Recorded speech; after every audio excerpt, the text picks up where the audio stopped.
Хэмжилтийн үр дүн хэмжилтийн арга ба наривчлалтайгаар шууд холбоотой байдаг. Дараах зурагт Шугам болон Штангийн циркул хоёрын хэмжилтийн утгыг, наривчлалын утгыг нь харуулсан байна. Тэгэхээр эдгээр багжууд нь одоо хуваарийн үнээсээ шалтгаалаад өөр наривчлалтайгаар хэмждэг байна. Хэмжилтийн хоёр зурасын хоорондын зайг хуваарийн үн гэж нэрлэдэг. Тэгэхээр энэ багаж болгон хуваарийн үнээсээ шалтгаалаад ингээ өөр наривчлалтайгаар хэмждэг байх. Хэмжилтийг хийгээд хазайлт ба наривчлал гэсэн утгыг тооцоолдог. Багжийн хазайлт гэдэг маань гарах ёстой жигэн утганд хэр зэрэг ойр байгааг багжийн хазайлт гэж нэрлэдэг. Багжийн наривчлал гэдэг маань хэмжилтийн алдаа нь хэр зэрэг тэгд ойр байгааг наривчлал гэж нэрлэдэг. За дараах зургаас хараад наривчлал ба хазайлтыг илүү дэлгэрэнгүй харж болно. Тэгэхээр үүнтэй адил хэмжих багжууд нь тодорхой хэмжээний наривчлалтайгаар хэмждэг.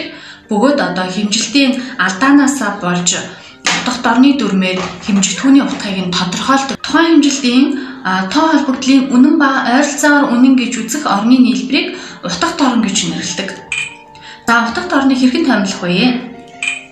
Тэгэхээр утга дорныг тодорхойлох 5 дүрм байдаг. Тэгэхээр нэгдүгээр дүрм нь тэг биш тоонууд нь бүгдээрээ утга дорн мөн. Тэгэхээр энд 412 гэсэн тоо өгсөн байна. Тэгвэл энд тэг гэсэн тоо байхгүй учраас энэ маань өөрөө 3 утга дорн болж ирж байна гэсэн. 934 112 гэдэг тоо маань 5 утга дорн болж ирж байна. За хоёрдугаар дүрм нь тэг биш тооны хооронд хавчуулагдсан тэг нь утга дорн мөн.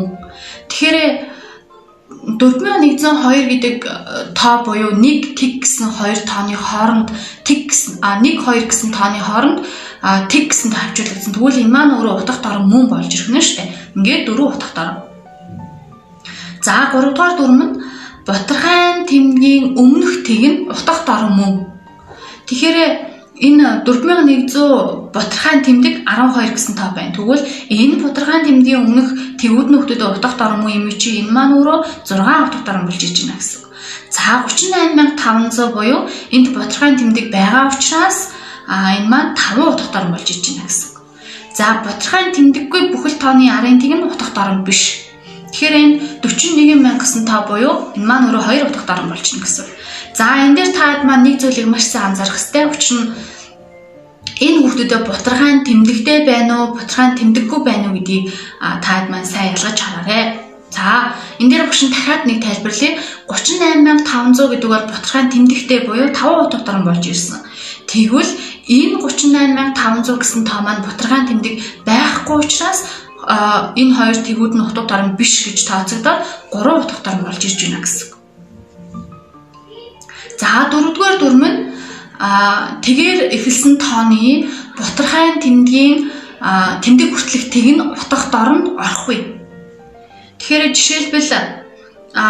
жишээлбэл тэг бүхэл 10,032 гэсэн тоо маань өөрөө тэгээр эхэлсэн байна тийм ээ. Тэгэхээр тэгээр эхэлсэн тооны өмнөх тэгүүд нь бүгд утга дорн тооцогдохгүй учраас 2 утга дорн. За энэ ч гэсэн ялгаагүй тэгүүд нь утга дорн тооцогдохгүй учраас 3 утга дорн болж ирж байна гэсэн.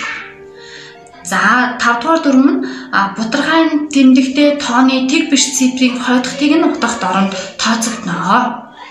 Тэгэхээр бид нэр 4 дугаар дүрмэндээ энэ тооны уртлын тэгүүд нь утга дорн тооцогдохгүй гэж авсан тийм. Тэгэхээр энэ утга дорнд тооцогдохгүй харин энэ тоонуудын хүүхдүүдэд хойдох тэгүүд нь утга дорн тооцогдох буюу 32400 буюу 4 утга дорн болж ирж байна гэсэн. За энэ мөн ялгаагүй уртлын тэгүүд нь утга дорн тооцогдохгүй буюу 6 утга дорн. За энэ нөгөө 4 утга дорн тийм ээ. Тэгэхээр энэ хүүхдүүдэд хэрвээ бутархайн тэмдэг байгаагүй зүгээр 1000 гэсэн тоо байвал энэ маань өөрөө 1 утга дорн болж ирнэ. За 420,000 м болсон байна тийм ээ. Тэгэхээр мөн сантиметр, миллиметр л ингээд давхар шилжүүлээ явцсан. За 1.2 мм гэдэг бол тэг 112 см. За ийшээгээ метрлөө шилжүүлээд мөн километр л ингээд шилжүүлээ явцсан. Тэгвэл нэгнээс нэгжний хооронд ингээд шилжүүлээд явхад хэмжилтийн наривчлал ерөөсөө өөрчлөгддөггүй байх нэ. Дорны жишээг авч үзье. Тухайлбал 4 жишээ өгсөн байна. Эдгээр утга дорнуудыг 4, 1-ээс 4, 1, 2, 3, 4 гэсэн утга дорноор илэрхийлье. 4 утга дорноор илэрхийлэхээр 62 169 болж ирж байна. Тэгэхээр энэ та Таад маань сайн анзааруул 85 буюу нөгөө 5 гэсэн тоо маань 5-аас дээшээ гэдэг бол дээд орн руугаа шилжиж шүү дээ. Тэгэхээр 6269 болно гэсэн. За мөн нөгөө 9 гэсэн тоо маань дээд орн руугаа шилжчихээр 62.7 гэдэг маань өөрөө 3 дахь орн. Тэгэхээр 63 гэдэг маань 2 дахь орн, 60 гэдэг маань харин 1 дахь орн болж ирэх нэ. Тэгээс бусад бүх тоонууд өөр утгад орон тооцогддог. Тэгэхээр энэ тэг маань утгад орон тооцогдохгүй учраас нэг утгад орон болж ирж байгаа. За дараагийнх нь 18 бүхэл 101 гэсэн тоо байна тий. Тэгэхээр энэ маань 4 утгад орон, 18 бүхэл маань өөрөө 3 утгад орон. Энэ бутархайн тэмдэг байгаа хүүхдүүдээ сайн анзаараарай. За 2 утгад орон гэдэг бол 18, 1 утгад орон гэдэг бол 20 болж ирж байна. За мөн ялгаагүй 3 дугаар жишээ 4 утгад ороноор хэлэхээр эдгээр тэгүүд нь утгад орон тооцогдохгүй учраас 6487 гэсэн тоо утгад орон тооцогдохоор 4 утгад орон. За энэ 3 ялгаагүй тооцогдох үгээр 649 3 утгад орон, 65 нь 2 утгад орон, 6 гэсэн тоо нь өөрөө 1 утгад орон болж ирж байгаа. За 31840 гэдэг бол тэг гэсэн тоо утгад орон тооцогдохгүй учраас 4 утгад орон. За энэ хоёр тэг нь утгад орон тооцогдохгүй учраас 3 утгад орон, 32000 гэдэг бол 2 утгад орон. Тэгэхээр 30000 гэдэг бол өөрөө 1 утгад орон болж ирж байгаа гэсэн. Тэгээд төгссөн тооны утгад орон тодорхойгүй байдаг. За тиймээс түүнийг тодруулах зорилгоор 10-ын зэрэгт хэлбэрт оруулж эмэгтгэж бичдэг. Тухайлбал энд 1.5 өрчин 18 зэрэг, 10.11 зэрэг, 10.6 зэрэг гээд зэрэгтэр илэрхийл явцсан байна. Тэгвэл энэ олон оронтой тоог эмэгтгэж бичих үндсэн арга нь стандарт бичиг. Бид нэр 50 сая км гэсэн тоо өгсөн үний зөв стандарт бичиглэл нь 1.5 өрчин 18 зэрэг, аль эсвэл 1.5 өрчин 10.11 зэрэг гэж бичсэн байна тий. Гэтэл буруу бичиглэл нь 150 өрчин 16 зэрэг. За энэ маань яагаад буруу болчихвоо гэсэн асуулт гарч ирнэ. Тэгвэл хүүхдэд стандарт бичиглэлд бичихдээ дараах зүйлийг анхаарах шаардлагатай. Эхний тэг биш цифрын араар таслын орон болох цэгийг бичиж гэж байна. Тэгэхээр хүүхдэд 15 гэсэн тоо олж ирж байна тий. Таслын орон бичиж бусад орныг зэрэгт оруулж бичнэ гэж. Тэгэхээр энэ 1.5 өрчин 18 зэрэг, 10.11 зэрэг зөв бичиглэл.